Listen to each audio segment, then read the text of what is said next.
लक्ष्य का मेरा चयन था, रास्ते मैंने चुने थे। पद प्रतिष्ठा मान के स्वर्णिम सपन मैंने बुने थे। मेरा ही निर्णय था कि ये द्वंद्व में एकल लड़ूंगा। मेरा ही निर्णय था कि ये द्वंद्व में एकल लड़ूंगा। विजय हो या मृत्यु हो, हर पथ पे मैं हंसकर चलूंगा। हार कर बोलो भला, मैं न्याय विधि क्यों कोस दूं। क्या मेरा अधिकार है जो भाग्य को मैं दोष दूं। मैं सौरभ तिवारी, हिंदी का वीडियो 2018 का 22 दिसंबर 2018 प्रथम पाली का पेपर लेकर आपके सामने एक बार फिर से हाजिर हूं।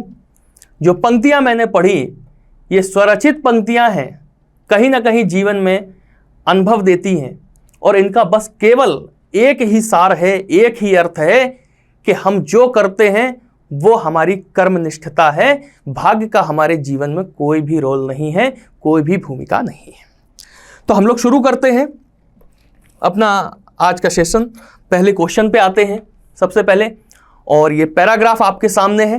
पैराग्राफ को आप देख सकते हैं और इसे हम पढ़ना शुरू करते हैं कि अपने प्रियजनों से रहित राज्य किस काम का। प्यारी मनुष्य जाति का सुख ही जगत के मंगल का मूल साधन है। बिना उसके सुख के अन्य सारे उपाय निष्फल हैं। धन की पूजा से ऐश्वर्य, तेज, बल और पराक्रम नहीं प्राप्त होने का। चैतन्य आत्मा की पूजा से ही ये पदार्थ प्राप्त होते हैं। चैतन्य पूजा ही से मनुष्य के कल्याण हो सकते हैं। समाज का पालन करने वाली दूध की धारा जब मनुष्य का प्रेममय हृदय, निष्कपट मन और मित्रतापूर्ण नेत्रों से निकलकर बहती है, तब वही जगत में सुख के खेतों को हरा भरा और प्रफुल्लित करती है और वही उनमें फल भी लगाती है। बहुत ही खूबसूरत पैराग्राफ है। जब इसे हमें अपने जीवन में उतारना होगा तब हम इसे उस दृष्टिकोण से पढ़ेंगे, लेकिन फिलहाल इस पैराग्राफ को पढ़ के हमें इस पे आधारित जो प्रश्न है उनके हमें उत्तर देने हैं। तो चलिए हम शुरू करते हैं अपने प्रश्नों को देखना। पहला प्रश्न हमारे सामने है कि किससे रहित राज्य किस काम का। यानी कि पैराग्राफ में जिस हिसाब से आपको आंसर दिया गया है उसी आधार पर जो भी उत्तर निकल के आएगा वही इन चार ऑप्शन में से हमारा आंसर हो सकता है। वैसे तो भद्र जनों से, श्रेष्ठ जनों से, प्रिय जनों से, शिक्षित जनों से, ये चारों ही राज्य के लिए, समाज के लिए बहुत महत्वपूर्ण लोग हैं, लेकिन हमारे पैराग्राफ के हिसाब से हम ये देख सकते हैं कि प्रिय जनों से रहित राज्य किस काम का सीधा सीधा हमारे सामने लिखा हुआ है। ठीक है ना, तो इसलिए हमारा आंसर क्या हो जाएगा, सी ऑप्शन हमारा आंसर हो जाएगा। इसमें ज्यादा चर्चा करने की कोई भी आवश्यकता हमारे लिए नहीं होना चाहिए। अगला क्वेश्चन हम देख लेते हैं कि जगत का क्या अर्थ है। तो इसमें भी हमें कोई भी ज्यादा समय देने की आवश्यकता नहीं है, क्योंकि जगत का अर्थ क्या होता है, जगत का अर्थ होता है संसार, यानी कि पूरी दुनिया। तो इसका यह आंसर हमारा हो जाएगा। तीसरे क्वेश्चन पे हम आते हैं कि निष्फल का क्या आशय है। निष्फल यानी कि सबसे पहले आप ये समझ लें कि इसमें विसर्ग संधि है। जब इसका हम विच्छेद करते हैं तो क्या निकल के आता है, निह धन फल। ठीक है ना, फिर विसर्गों का सा हो जाता है, विसर्जनीय से सा एक सूत्र होता है, उसके माध्यम से जब हम लोग विस्तार में पढ़ेंगे तब इन सारी बातों पर चर्चा करेंगे। तो इसमें यह चीज महत्वपूर्ण थी, निष्फल का अर्थ क्या होता है ये ज्यादा महत्वपूर्ण नहीं है, क्योंकि ये सभी लोग जानते हैं कि जब कोई भी प्रयास निष्फल हो जाता है या सफल हो जाता है तो उसे हम क्या कहते हैं, व्यर्थ हो गया, बेकार हो गया। यानी कि इसका आंसर हमारा हो जाएगा डी। ठीक है ना, तो ये भी आप लोगों को याद रख लेना है। अगले क्वेश्चन पर हम लोग आ जाते हैं।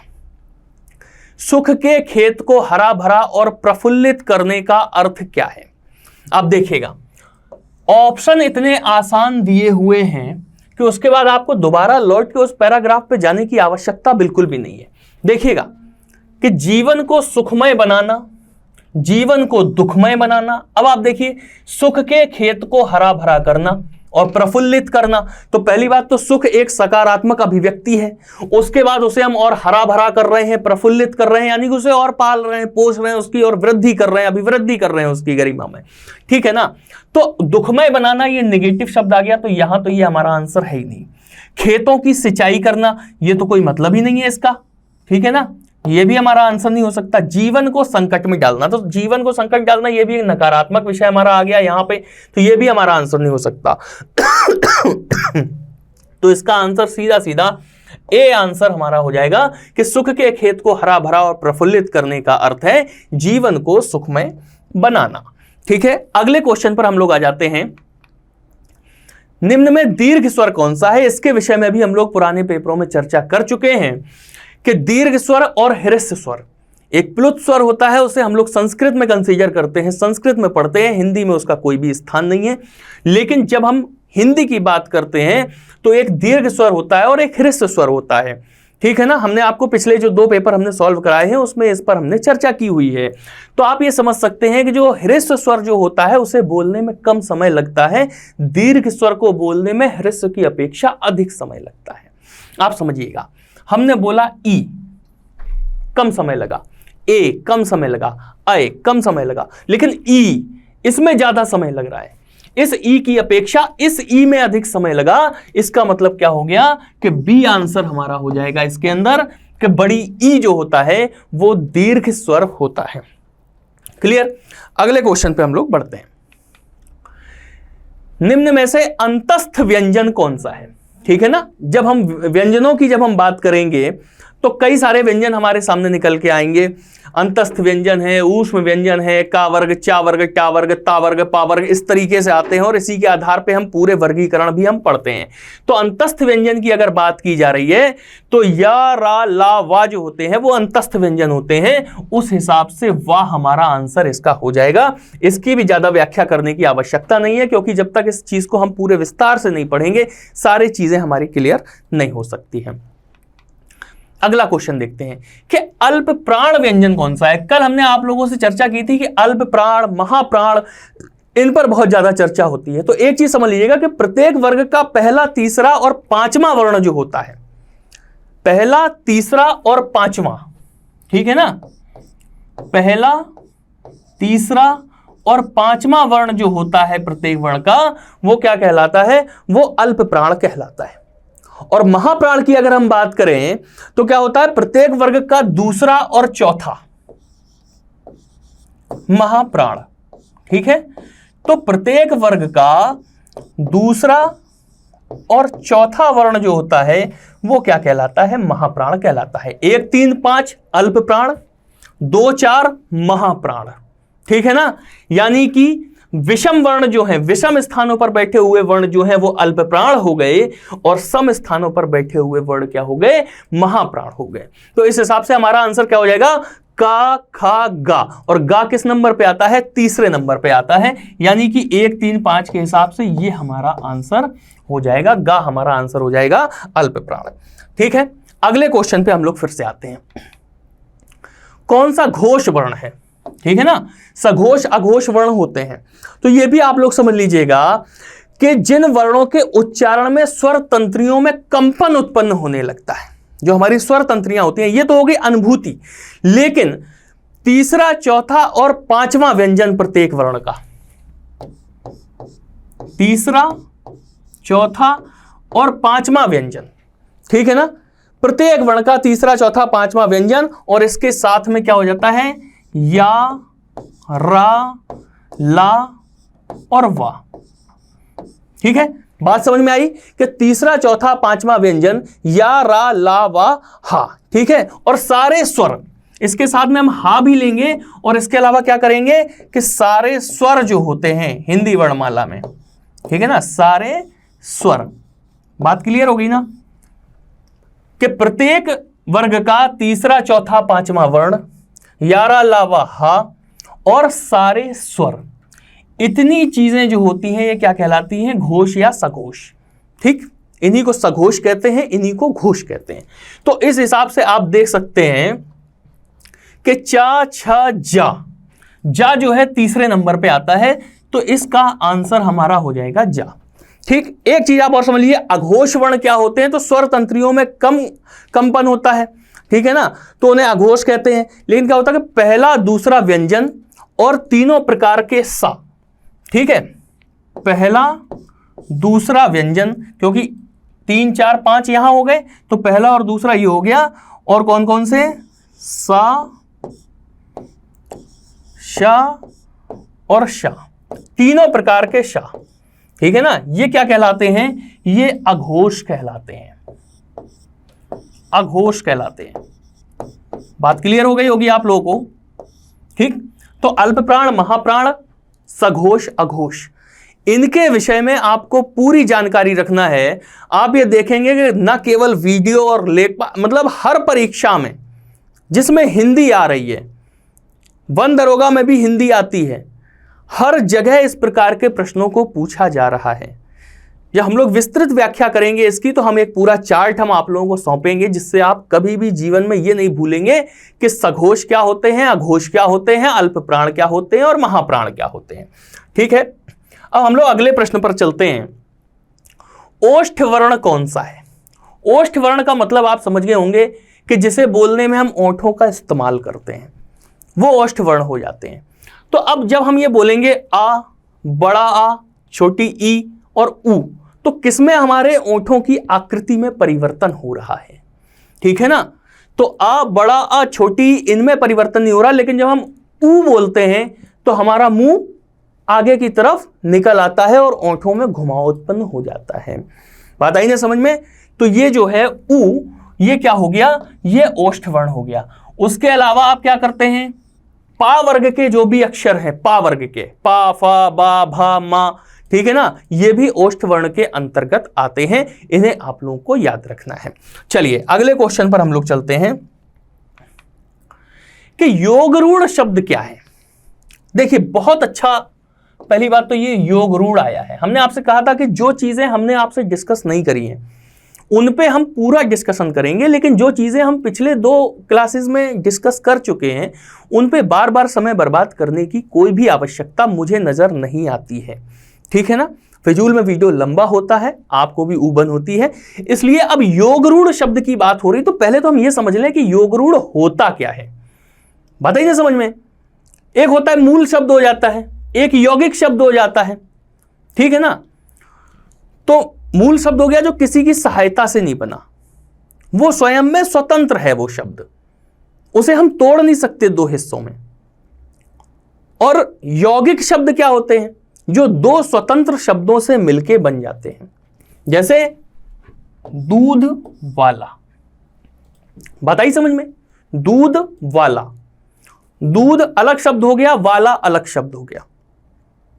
लेकिन योगरूढ़ क्या होता है? योगरूढ़ होता है कि 2 सार्थक शब्दों से मिलके एक शब्द बने और उसका कोई अन्य विशेष अर्थ निकले जो उसी शब्द के लिए हो, और वो अर्थ जो है वो भी पर्टिकुलर उसी शब्द के लिए हो। इसमें आप देखिए जैसे पीला, तो ये पीला क्या है? ये स्वतंत्र शब्द है, ये किसी 2 शब्दों से मिलकर नहीं बना है। पर क्या है? ये भी स्वतंत्र है। ठीक है। लेकिन जलज की अगर हम बात करें तो जलज का मतलब हमें पता है कि सब लोग जानते हैं, इसका पर्यायवाची क्या होता है? इसका पर्यायवाची होता है कमल। ठीक है ना। लेकिन अब समझने की बात तो यह है कि जलज योगरूढ़ कैसे हो गया, कौन से 2 शब्द हैं जिनसे मिलकर यह जलज बना है, इस पे हम लोग चर्चा कर लेते हैं। देखिएगा,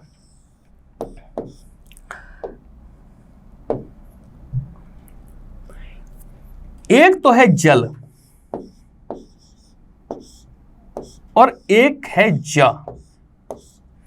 ठीक है ना। अब आप कहेंगे कि जा भी कोई शब्द है क्या? लेकिन जा अपने आप में एक संपूर्ण अर्थ वाला शब्द है। जल का अर्थ तो पानी होता है, ये सभी लोग जानते हैं, लेकिन जल के बाद जब जा लग जाता है तो जा का अर्थ क्या हो जाता है?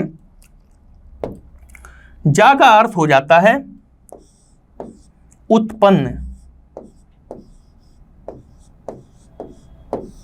बात क्लियर हुई कि जा लगने पे इसका अर्थ हो जाता है उत्पन्न, जल में उत्पन्न। ठीक, जल में बहुत सी चीजें उत्पन्न होती हैं, जलकुंभी भी जल में ही उत्पन्न हो जाती हैं, बहुत सी और भी चीजें हैं जो जल में उत्पन्न होती हैं, लेकिन केवल जलज शब्द का मतलब केवल कमल है। कमल के लिए केवल हम जलज शब्द का प्रयोग करते हैं। दूध वाला का मतलब दूध वाला, लेकिन जलज का मतलब कमल। दूध वाले का कोई और अर्थ नहीं निकल रहा है, लेकिन जलज का अन्य अर्थ निकल रहा है, इसलिए ये योगरूढ़ हो गया। इसी तरीके से अगर हम बात करें पंकज की, तो पंक प्लस जा, तो जा का मतलब हो गया उत्पन्न, और पंख का मतलब क्या हो गया? कीचड़, कीचड़ में उत्पन्न। बात क्लियर होगी ना। इसी तरीके से शब्द होता है द्विज। द्विज, ठीक है ना। तो द्विज का मतलब क्या हुआ, द्वि प्लस जा। द्वि का मतलब दो बार, जा का मतलब उत्पन्न होने वाला। तो जो दो बार उत्पन्न हो, पक्षी को द्विज कहा जाता है, ब्राह्मण को द्विज कहा जाता है, गेहूं को द्विज कहा जाता है। ये पर्यायवाची है, इन्हें याद रखिएगा। कहीं कहीं छतरी के लिए भी द्विज का इस्तेमाल होता है। तो जो दो बार उत्पन्न हो, बात आई ना समझ में। अब ये किस प्रकार से दो बार उत्पन्न होते हैं, इस पर अगर चर्चा करेंगे तो समय बहुत लंबा हो जाएगा। इस पर कभी व्यक्तिगत चर्चा हो जाएगी हम लोगों की, ठीक है ना। तो फिलहाल ये चीजें आपको समझ में आ गई कि योगरूढ़ शब्द क्या है, कि दो स्वतंत्र शब्दों से मिलकर बनता तो है, लेकिन जैसे ही वो जो दो स्वतंत्र शब्द आपस में मिलते हैं तो वो दोनों अपना अर्थ खो देते हैं और एक तीसरा ही अर्थ निकल के आता है, वो योगरूढ़ हो जाता है। अगर तीसरा अर्थ निकल के नहीं आता है तो वो यौगिक रह जाता है। जब उस शब्द के हम दो हिस्से ही ना कर पाए तो वो अपने मूल रूप में रहता है, स्वतंत्र शब्द होता है। बात समझ में आ गई होगी। अगले क्वेश्चन पे आते हैं। महोत्सव का संधि विच्छेद क्या होगा। महोत्सव, देखिए पहली बात, महा प्लस उत्सव, महोत्सव, ये सभी लोग लगा देंगे, ठीक है ना। अब आप लोगों को कमेंट बॉक्स में यह लिखना है कि महोत्सव में कौन सी संधि है, ठीक है ना। ये एक चीज तो क्लियर हो गई कि महा में बड़ा आ आया, उत्सव में ऊ आया, और आ और ऊ मिलके क्या हो गए, ओ हो गए। तो ये नियम किस संधि के अंतर्गत आता है। और एक चीज तो आप देख रहे हैं कि आ भी स्वर है, ऊ भी स्वर है, तो ये क्या है, ये है तो स्वर संधि का ही कोई भेद, ठीक है ना। स्वर संधि का ही कोई भेद है, लेकिन स्वर संधि का ये कौन सा भेद है, ये आपको कमेंट बॉक्स में लिख के बताना है। अगले प्रश्न पे हम लोग आते हैं। बैलगाड़ी में समास बताना है हम लोगों को, ठीक है। समास पर भी हम लोग विस्तृत चर्चा कर चुके हैं। बैलगाड़ी मतलब बैल की गाड़ी, बैल की गाड़ी। तो बैल की गाड़ी में हमें क्या मिला, की मिल गया, और की क्या है, कारक चिन्ह है। और जिस विग्रह में हमें कारक चिन्ह मिल जाता है वो कौन सा समास होता है, वो तत्पुरुष समास होता है। द्विगु समास हमें पता है पहला पद संख्यावाची होता है।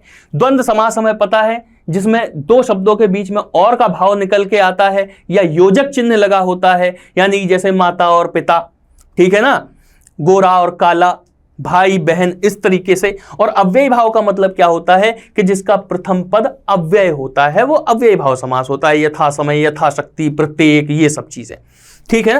तो ये भी आपको समझ में आ गया होगा। अगले प्रश्न पे हम लोग आते हैं, आगमन में उपसर्ग कौन सा है, ठीक। और बहुत ही अच्छा क्वेश्चन, आसान क्वेश्चन और अच्छा क्वेश्चन। इसका मतलब क्या है कि कंफ्यूजन की संभावनाएं बहुत ज्यादा। किस तरीके से कि इसमें एक तो आपको आ दे दिया और दूसरा आपको आग दे दिया। बात आई ना समझ में। लेकिन आप ये देखिए कि एक हो सकता है आपका आ प्लस गमन, और एक हो सकता है आग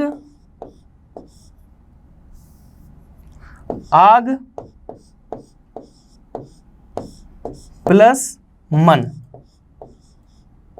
ठीक है ना। तो इसमें कोई भी कंफ्यूजन नहीं होना चाहिए, क्योंकि आग और मन दोनों ही सार्थक शब्द हैं। जबकि इसमें क्या है कि आ उपसर्ग है गमन सार्थक शब्द के साथ में, और इसके अर्थ में विकार उत्पन्न हो चुका है, इसलिए इसका आंसर क्या हो जाएगा, आ आंसर हो जाएगा। उम्मीद है आप लोगों को समझ में आ गया होगा। रसोईया की बात करते हैं। अगला क्वेश्चन हमारे सामने कि रसोईया में कौन सा प्रत्यय है, ठीक है ना।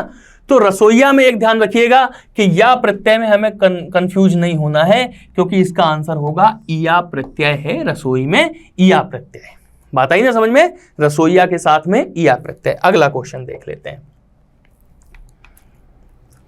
कौन सा शब्द तत्सम है। तत्सम तद्भव आप देख रहे हैं कि कोई भी पेपर हो, हर पेपर में आता है।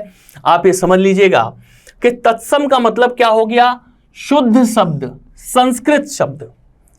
हमने पिछले पेपर में आपको तत्सम बताया था, तद्भव बताया था, अर्ध तत्सम भी बताया था कि क्या होता है, ठीक है। अब देखिएगा आप कि तत्सम का मतलब संस्कृत शब्द जिसका बिगड़ा हुआ रूप हम ना बना पाए, वो संस्कृत शब्द हो जाएगा अपने आप में। अब देखिए जैसे गाय है, तो गाय का तत्सम क्या हो जाएगा? गाय का तत्सम तो हो जाएगा गो, ठीक है ना, या गौ हो जाएगा। घर का क्या हो जाएगा? घर का हो जाएगा ग्रह। एक चीज ध्यान रखिएगा, वर्तनी में पूछा जाता है ग्रह और ग्रह, बात आई ना समझ में? तो इस ग्रह का मतलब घर होता है और इस ग्रह का मतलब नक्षत्र होता है। जो रा लगाया गया है इस पे हमें विशेष ध्यान देना है। ये घर के लिए होता है और ये नक्षत्र होता है इस ग्रह का मतलब, जो सौर मंडल में जो ग्रह पाए जाते हैं, ठीक है ना, ये ध्यान रखिएगा। तो घर हो गया ग्रह, और गधा जो होता है उसका तत्सम क्या हो जाएगा? गर्दभ, ठीक है, गर्दभ, इसका तत्सम गर्दभ हो जाएगा। अब क्षेत्र जो है ये तत्सम शब्द है, यही हमारा आंसर है, क्योंकि इसका तद्भव जो होता है वो क्या होता है? वो होता है खेत, ठीक है ना। खेत बिगड़ा हुआ रूप है और जो शुद्ध रूप है, संस्कृत रूप है, वो है क्षेत्र। इतनी बात समझ में आ गई होगी। अगले प्रश्न पे हम लोग आ जाते हैं, कौन सा शब्द तद्भव है? अब हमें बिगड़ा हुआ स्वरूप पता करना है कि कौन सा शब्द जो है वो बिगड़ा हुआ है। इनमें 3 तत्सम हैं, 3 शुद्ध शब्द हैं, 1 अशुद्ध शब्द है। अब आप देखिएगा कि जैसे यौवन, निर्झर, स्थान, ये सभी क्या है? शुद्ध शब्द हैं। लेकिन जीव जो है ये अशुद्ध शब्द है, यही हमारा आंसर हो जाएगा, क्योंकि इसका शुद्ध शब्द क्या होता है? इसका शुद्ध शब्द होता है जिह्वा, ठीक है ना। जीव को अगर हम तत्सम शब्द में लिखेंगे तो क्या लिखेंगे? जिह्वा लिखेंगे। बहुत आसान क्वेश्चन था, इसमें भी ज्यादा समय देने की आवश्यकता नहीं है। आगे बढ़ते हैं, कौन सा शब्द देशज है? अब एक चीज समझ लीजिएगा कि देशज शब्द क्या होते हैं। हमने आपको 4 प्रकार समझाए थे, तत्सम, तद्भव, देशज और विदेशी। तो तत्सम जो शुद्ध रूप होता है, तद्भव जो तत्सम का बिगड़ के बन जाता है, विदेशी क्या होता है? जो विदेशी शब्दों से हमारे सामने जो आते हैं वो विदेशी हो जाते हैं। अब रही बात देशज की, कि देशज कौन से शब्द होते हैं? तो देशज वो शब्द होते हैं जो प्रचलन में तो आ गए हैं, बताइए समझ में, कि ये प्रचलन में तो आ गए, लेकिन इनका मूल नहीं पता हमें कि ये कहां से आए, कैसे आए, बात आई ना समझ में। तो जिन शब्दों का मूल पता ना हो, जैसे मान लीजिए लोटा, तो हम नहीं बता सकते कि ये लोटा किस भाषा का शब्द है, कहां से हम लोगों ने लिया है उसे अपनी हिंदी के अंदर। लोटा का पहला प्रयोग किस ग्रंथ में हुआ था, कहां हुआ था, कोई नहीं जानता, बात आई ना समझ में। इसी तरीके से तेंदुआ हम लोग नहीं जानते हैं, ठीक है ना। तो ये शब्द होते हैं, ये देशज होते हैं। अब आप देखिएगा कि जैसे गोबर क्या है? तद्भव है, और इसका अगर हम तत्सम लिखेंगे, देखिए हम पेपर सॉल्व करते करते कई सारी चीजें आपको अतिरिक्त बताते जा रहे हैं। आपकी ये जिम्मेदारी है कि आप रिटन नोट्स बनाइए, हैंड रिटन नोट्स आपके पास होना चाहिए। जब आप उन्हें रिवाइज करेंगे तो आपको बिल्कुल से ये कंठस्थ हो जाएगा कि आपने क्या पढ़ा। तो गोबर का जो तत्सम होगा वो क्या होगा? वो होगा गोमल। कई परीक्षाओं में ये इनमें से कुछ भी ऑप्शन उठा के पूछ सकता है। हल्दी का तत्सम क्या होता है? हरिद्रा, ठीक है, ये भी ध्यान रखिएगा। और घोड़ा का क्या होता है? घोटक। लेकिन कटोरा जो है ना, इसका हमें मूल नहीं पता है, इसलिए क्या हो जाएगा? ये देशज शब्द हो जाएगा, और यही हमारा आंसर हो जाएगा इस प्रश्न के लिए, ठीक है ना।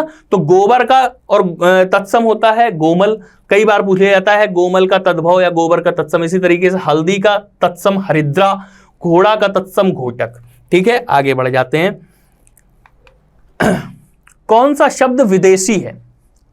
विदेशी मतलब जो अपने देश का नहीं है, लेकिन हमें उसका ओरिजिन पता है कि वो किस भाषा से लिया गया है। तो हमें सामने ही दिख रहा है कि टिकट जो है ये विदेशी शब्द है, अंग्रेजी भाषा का शब्द है। कोई भी इसमें कंफ्यूजन हमें नहीं है। आगे हम बढ़ते चलते हैं, संज्ञा शब्द हमें बताना है। बहुत आसान है, आप देखिए कि हरा क्या है? विशेषण है, पतला विशेषण है, गहरा विशेषण है, और सभा क्या है? सभा है समूहवाचक संज्ञा। क्योंकि जब एक ही जगह पर कई सारे लोगों का, एक शब्द में कई सारे लोगों का, जन समूह का बोध होता है, वो समूहवाचक संज्ञा होती है। बात आई नहीं समझ में? तो ये क्या हो गया, ये सभा हमारे लिए क्या हो गई, समूहवाचक संज्ञा हो गई, यानी कि संज्ञा है और संज्ञा का प्रकार क्या है, समूहवाचक संज्ञा। सर्वनाम शब्द हमें बताना है कि निम्न में सर्वनाम शब्द कौन सा है। 20 नंबर। अब इसमें भी हमें कोई डाउट नहीं होना चाहिए कि नींद, सफाई, रोग ये तो सर्वनाम है नहीं, क्योंकि संज्ञा के बदले में बोले जाने वाले शब्द। और संज्ञा शब्द क्या होते हैं, किसी का नाम, किसी स्थान का नाम, किसी व्यक्ति का या वस्तु का नाम। तो नींद, सफाई, रोग, इनका इस्तेमाल हम किसी व्यक्ति के उसमें तो कर नहीं सकते, या तो हम किसी व्यक्ति को नाम लेके बुलाएं या किसी अन्य शब्द के माध्यम से बुलाएं, और वो जो अन्य शब्द जो संज्ञा नहीं है वही कहलाता है सर्वनाम। ठीक है ना? तो ये हो जाएगा कौन। और कौन सा सर्वनाम है, ये प्रश्नवाचक सर्वनाम है, क्योंकि कौन शब्द जो है ये प्रश्न की ओर इंगित करता है। अगले प्रश्न पर हम लोग बढ़ते हैं। विशेषण शब्द क्या होता है, जो विशेषता बताता है वो विशेषण शब्द होता है। अब हम सभी लोग जानते हैं कि लड़कपन, कठोरता, घबराहट, ये सब क्या है, ये सारी भाववाचक संज्ञाएं हैं। ठीक है ना? भाववाचक संज्ञाएं ये भाव प्रदर्शित करती हैं। लेकिन उचित क्या है, उचित का इस्तेमाल हम विशेषण के रूप में कैसे कर सकते हैं। उचित प्रश्न, यानी कि प्रश्न की विशेषता बता रहा उचित शब्द कि ये प्रश्न जो है ये अच्छा है, ये उचित है।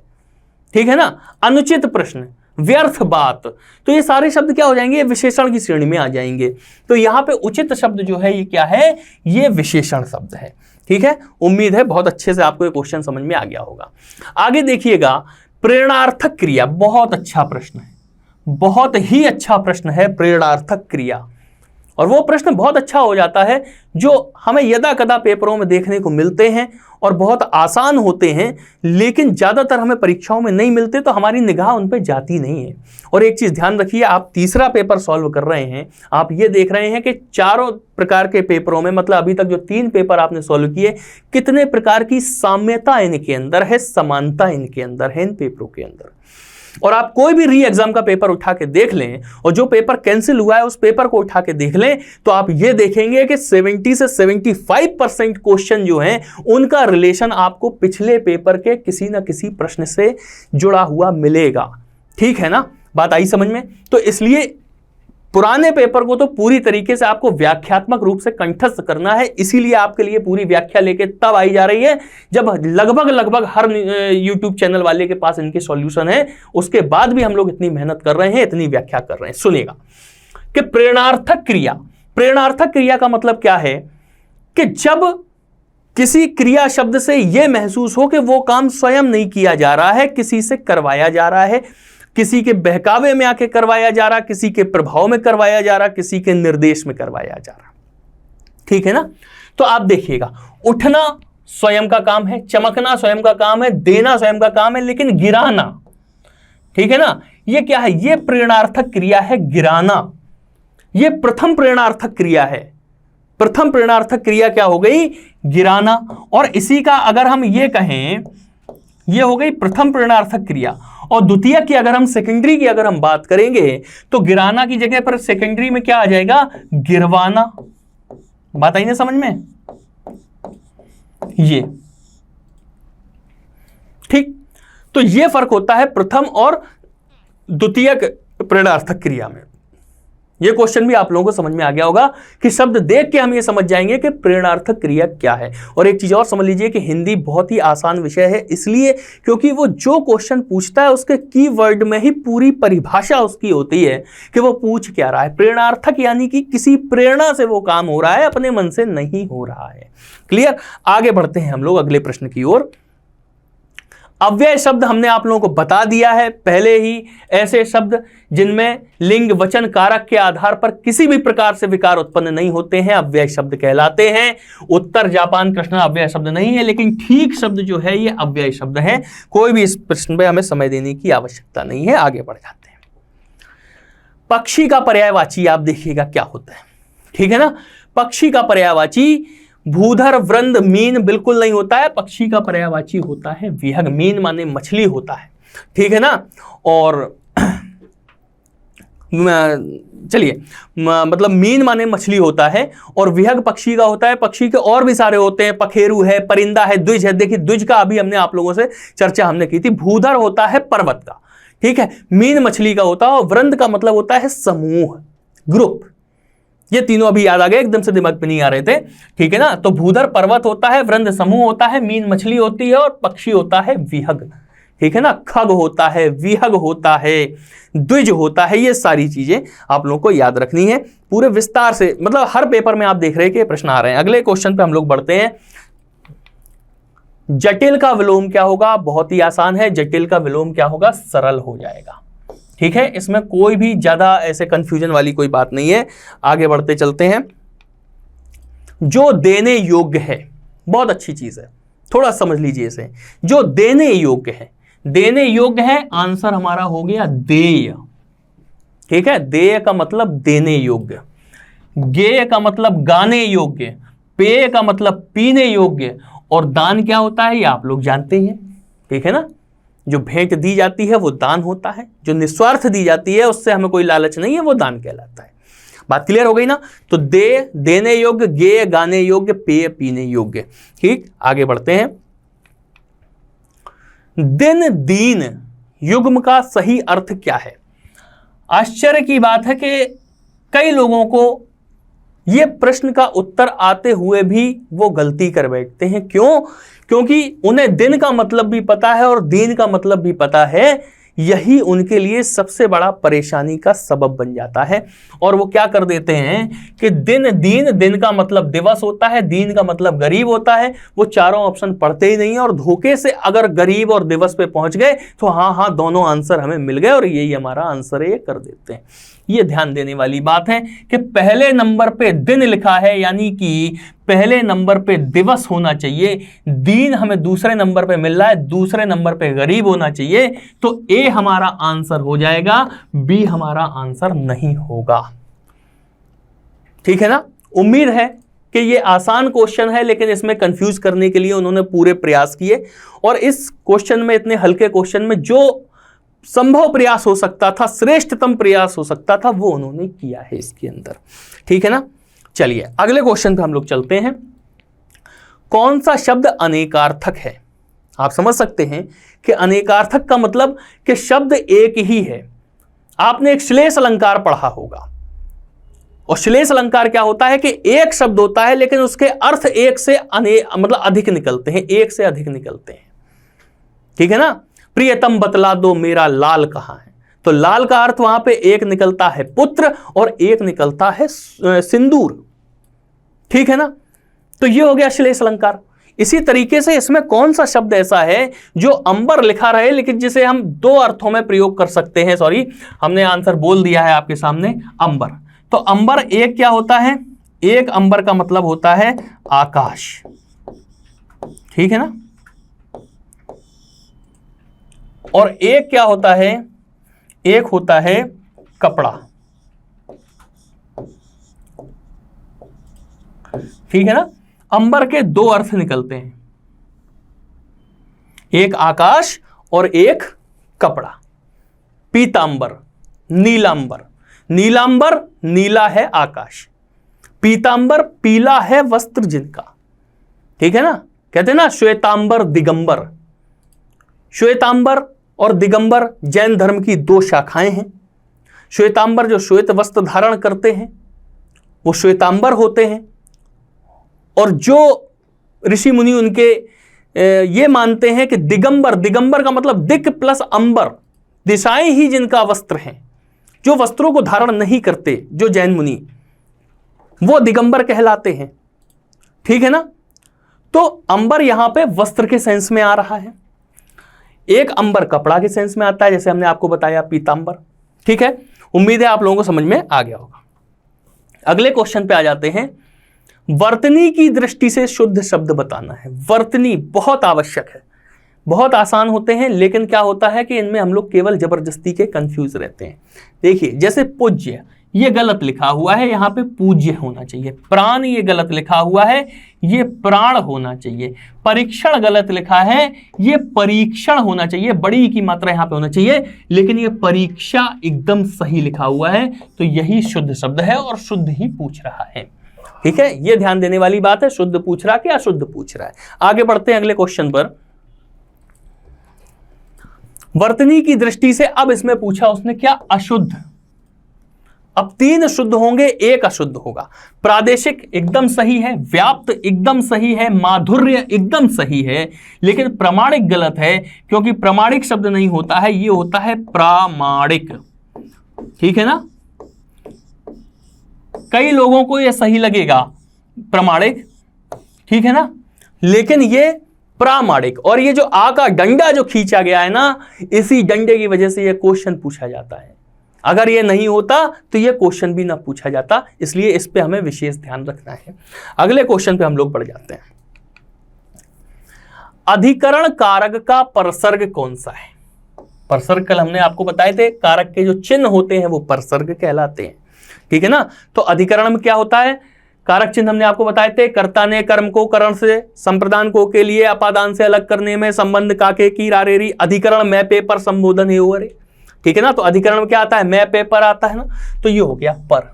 ठीक है, कर्ता ने कर्म को करण से, ठीक है ना, ये अपादान से हो सकता है, अगर अलग करने के सेंस में आएगा तो कोई डाउट नहीं है इसमें। कारक चिन्ह सभी को याद होना चाहिए। अगले क्वेश्चन पे आते हैं, पुल्लिंग शब्द कौन सा है? बहुत ही आसान है, हमने बहुत अच्छा तरीका हमने आपको बताया है कि शब्दों का वाक्य में प्रयोग करके देख लेना चाहिए। पुल्लिंग क्रिया आ रही तो पुल्लिंग शब्द है, स्त्रीलिंग क्रिया आ रही तो स्त्रीलिंग शब्द है। ठीक है ना, क्षेत्र क्या होता है, क्षेत्र जोता जाता है, खेत का तत्सम है। ठीक है, घटना घटित होती है और रीति निभाई जाती है, क्षमा मांगी जाती है, लेकिन क्षेत्र क्या है, ये जोता जाता है, जोता जाता है। यानी कि हमें इसका वाक्य प्रयोग करने से ही समझ में आ रहा कि हम पुल्लिंग क्रिया के यहां पे प्रयोग कर रहे हैं, तो ये हमारा आंसर हो जाएगा क्षेत्र। ठीक है, अगले क्वेश्चन पे हम लोग आ जाते हैं। स्त्रीलिंग शब्द कौन सा है? देखिएगा, दुख होता है, लेख लिखा जाता है, स्पर्श किया जाता है, लेकिन गरिमा अक्षुण्ण रखी जाती है। ठीक है ना, गरिमा अक्षुण्ण रखी जाती है, तो गरिमा हमारा आंसर हो जाएगा, क्योंकि स्त्रीलिंग शब्द यहां पर वो पूछ रहा था। आगे देखते हैं, किसका प्रयोग सदैव बहुवचन में होता है? ठीक है ना, नारी, अगर एक नारी है तो उपस्थित है, नहीं तो नारियां हो जाता है, गाय का गाय हो जाता है, लता का लताएं हो जाता है, लेकिन दर्शन किया नहीं जाता, दर्शन किए जाते हैं, दर्शन किए जाते हैं। तो यहां पे हम क्या करते हैं, बहुवचन में इसका प्रयोग कर रहे हैं, तो ये हमारा आंसर हो जाएगा। ठीक है, चलिए अगले क्वेश्चन पे आ जाते हैं। भूतकाल का उदाहरण है। चारों ऑप्शन देखकर आप ये समझ सकते हैं कि इसमें कोई भी ज्यादा व्याख्या की आवश्यकता नहीं है। मैं जाता हूं वर्तमान, आ रहा है वर्तमान, और पुस्तक पढ़ेगा भविष्य, लेकिन भूत की बात कर रहा है तो क्या हो जाएगा, राम घर गया था। ठीक है, ये भूतकाल हो जाएगा, कोई भी कंफ्यूजन इसमें भी नहीं है। हम लोग अगले प्रश्न पर आते हैं। निम्न में भाववाच्य क्या है? ठीक है ना, मोहन पुस्तक पढ़ता है, मोहन पुस्तक पढ़ता है। अब आप देखिएगा, एक होता है कर्तवाच्य, एक होता है कर्मवाच्य और एक होता है भाववाच्य। बात समझिएगा, कर्तवाच्य में कर्ता के हिसाब से क्रिया का परिवर्तन होता है, कर्मवाच्य में कर्म के हिसाब से क्रिया का परिवर्तन होता है, और भाववाच्य में भाव के हिसाब से क्रिया का परिवर्तन होता है। दूसरी चीज आप ये समझ लो कि जहां पे ना कर्ता के हिसाब से और ना कर्म के हिसाब से क्रिया का परिवर्तन हो रहा है, वहां पे भाववाच्य है। एक एलिमिनेशन मेथड से आप ये भी समझ सकते हो।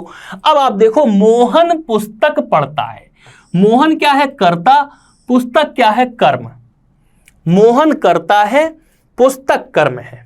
ठीक है ना, अब देखिए, अगर मोहन पुस्तक पढ़ता है तो राधा पुस्तक पढ़ती है, यानी कि जो कर्ता वाली जो जगह है उस पे अगर हम पुरुष की जगह स्त्रीलिंग अगर हम कर देते हैं तो क्रिया भी स्त्रीलिंग की आ जाती है, यानी कि कर्ता के हिसाब से क्रिया परिवर्तित हो रही है। तो ये तो कर्तवाच्य हो गया ना पहले वाला। इसी तरीके से देखिए, श्याम पत्र लिखता है, श्याम कर्ता, पत्र हो गया कर्म। अब श्याम की जगह मान लो हम कहते हैं कि गीता, तो गीता क्या हो जाएगा, पत्र लिखती है, फिर लिखता है नहीं आएगा, तो यानी कि यहां भी कर्ता के हिसाब से क्रिया परिवर्तित हो रही, तो यह भी कर्तवाच्य हो जाएगा।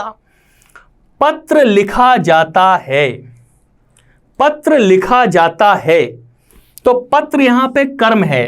अब आप कहेंगे कर्ता कहां है, तो पत्र लिखा जाता है किसी के द्वारा, और जिसके द्वारा लिखा जाता है वो कर्ता है।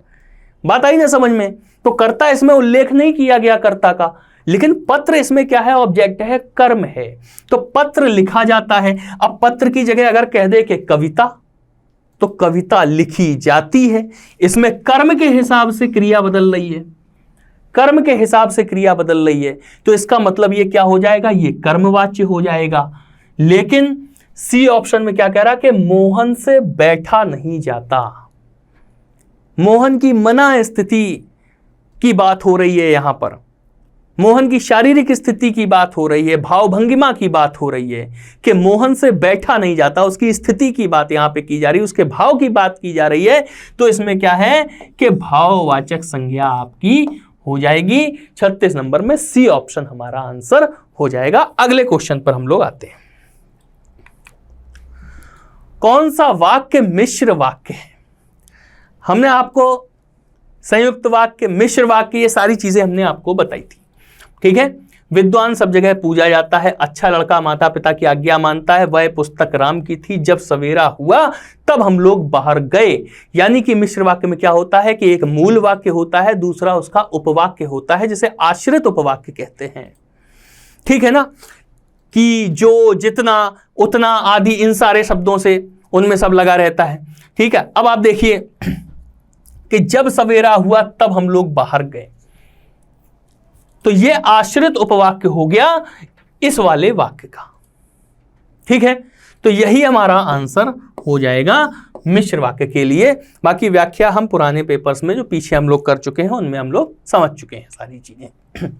मैंने विद्यालय जाना है, वाक्य में अशुद्ध अंश बताना है, कोई भी व्याख्या की आवश्यकता नहीं है। बच्चा भी अगर इस वाक्य को पढ़ेगा तो वो बता देगा कि ये शब्द गलत लिखा है, मैंने की जगह क्या होना चाहिए, मुझे होना चाहिए। क्लियर है ना? मुझे विद्यालय जाना है, यानी कि ए आंसर 38 नंबर क्वेश्चन का हो जाएगा। अगले प्रश्न पर हम लोग आते हैं। प्रश्न चिन्ह बताना है कि कौन सा है, ठीक है ना, प्रश्न चिन्ह की बात कर रहे हैं। तो ये क्या हो गया, ये तो पूर्ण विराम हो गया, ठीक है ना, ये हो गया पूर्ण विराम आपका, ये हो गया प्रश्न चिन्ह, ठीक। ये हमारा आंसर यहां पे हो जाएगा, अर्ध विराम है वो, ठीक। इसमें भी कोई दिक्कत नहीं, पिछले क्लास में हम ये भी बता चुके थे। आसमान फट जाना, ये देखिए, ये है विस्मय बोधक चिन्ह, ठीक है ना, ये पिछली क्लास में हमने नहीं बताया था।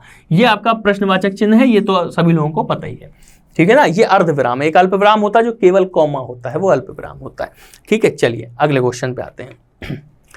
आसमान फट जाना मुहावरे का सही अर्थ क्या है? सभी लोग जानते हैं, असंभव काम हो जाना बिल्कुल नहीं, बहुत शोर करना बिल्कुल नहीं, चुगली करना बिल्कुल भी नहीं। आसमान फट जाने का मतलब क्या होता है? सोचिए अगर आसमान फट जाए तो क्या होगा, मुसीबत हो जाएगी। कहते हैं बादल फट गया, तो बादल फटने मतलब क्या होता है, एकदम से बहुत सारा पानी किसी जगह पे गिरता है, तो क्या हो जाता है, अचानक आफत आ पड़ना। तो इसे मुहावरे के रूप में इस्तेमाल कर लेते हैं कि अचानक आफत आ पड़ना, आसमान फट जाना। बताइए समझ में? जैसे मान लो आप बहुत जोर जोर से चिल्ला रहे हैं, मम्मी को बहुत जोर जोर से आवाज दे रहे, बहुत जोर जोर से आवाज दे रहे, और मम्मी सब काम छोड़ के भागती हुई आपके पास आई, आपसे पूछेंगे क्या है, और आप कहोगे यहाँ पे कॉकरोच है, तो मम्मी क्या कहेंगी, ऐसे चिल्ला रहे थे जैसे आसमान फट गया हो। यानी कि मम्मी ये आपको बताने की कोशिश करेंगी कि इस तरीके से चिल्ला रहे थे जैसे बहुत आफत आ गई हो, बहुत समस्या आ गई हो इतनी छोटी सी बात पे। क्लियर है ना? तो आसमान फट जाने का मतलब होता है अचानक आफत आ पड़ना। अगले प्रश्न पर हम लोग आते हैं। स्वावलंबी होने के लिए सही मुहावरा बताना है। पौ बारा होना, पानी फेर देना, पैरों पर खड़ा होना, फूंक फूंक कर पैर रखना। स्वावलंबी का मतलब स्वावलंबी, यानी कि लायक हो जाना, ठीक है ना, लायक हो जाना, स्वयं अपनी जिम्मेदारियां उठाने लगना। तो घर वाले कहते हैं ना कि पैरों पर खड़ा हो जाए लड़का तो सब सही हो जाएगा। इसका मतलब क्या हुआ? पैरों पर खड़ा हो जाए यानी कि स्वावलंबी हो जाए। बात आ गई ना समझ में आप लोगों को? पौ 12 का मतलब होता है कि लाभ हो जाना। पानी फेर देना का मतलब क्या होता है कि यार तुमने पूरे काम पे पानी फेर दिया। इसका मतलब क्या होता है कि बिगाड़ देना, बर्बाद कर देना। और फूक फूक कर पैर रखने का मतलब तो आपको पता ही है कि सावधानी से काम करना। ठीक है, चलिए अगले क्वेश्चन पे हम लोग आ जाते हैं। बोए पेड़ बबूल का आम कहां से हुए? ठीक है ना, तुलसीदास जी ने लिखा है ना कि कर्म प्रधान विश्व रचि राखा, जो जस करहि सो तस फल चाखा।